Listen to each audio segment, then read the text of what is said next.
Barşаңызға қайырлы күн достар, сіздермен Қаламқас. Бүгін сіздермен өте керемет пеште қыздырылып пісетін картоптың рецептімен бөлісемін.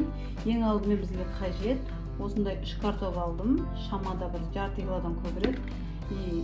Жарты шай қасық тұз, 2 бас чеснок, 50 граммдай растительный май, яғни тамақ істейтін май.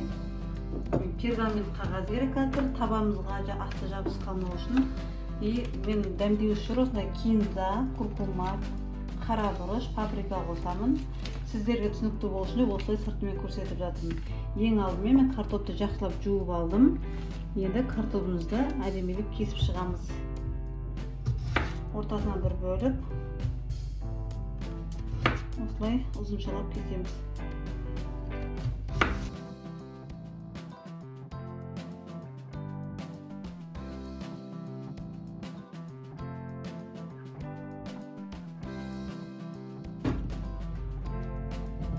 Ыдысымызға салды.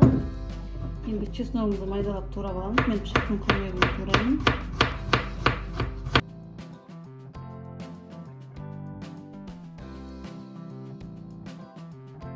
Шықтық. Картопымызға саламыз. Тұзымызды қосамыз. Жарты шайна ложка. Жарты қасық кинза қосамыз.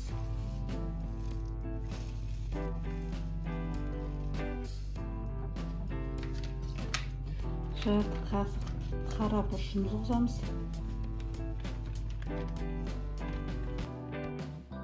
Шамада болды.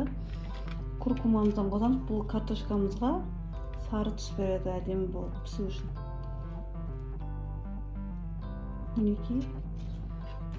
Мен паприканы аузынан шығармасын деп ашып алайын.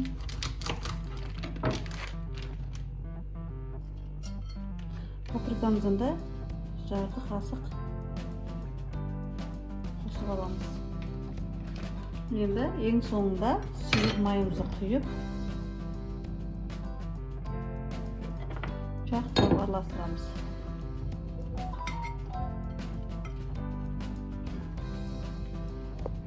Мінекей картопымызды осылай барлық заттармен араластырып алдық. Дайын болды. Дайын болған картопымызды енді табаға саламыз. Табаның асты жабысқанмау үшін мен пергамент қағазын қолдандым. Кез келген пергамент қағазын қолдануға болады. Бізге ең бастысы картошкамыз жабысқалмау қажет. Пергамент қағазын өшіп алып.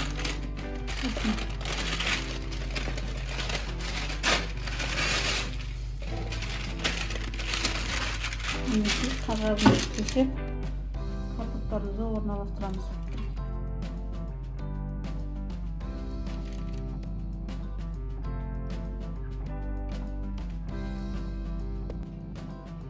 Мінекей табамызға орналастырып шықты. Түбіндегі майын құйып жібереміз. Себебі түбі жабысқалмау үшін. Енді қызып тұрған пешімізге жібереміз. Қызып тұрған пешімізге 200 градуста 50 минуттай пісіріп аламыз картопымызды.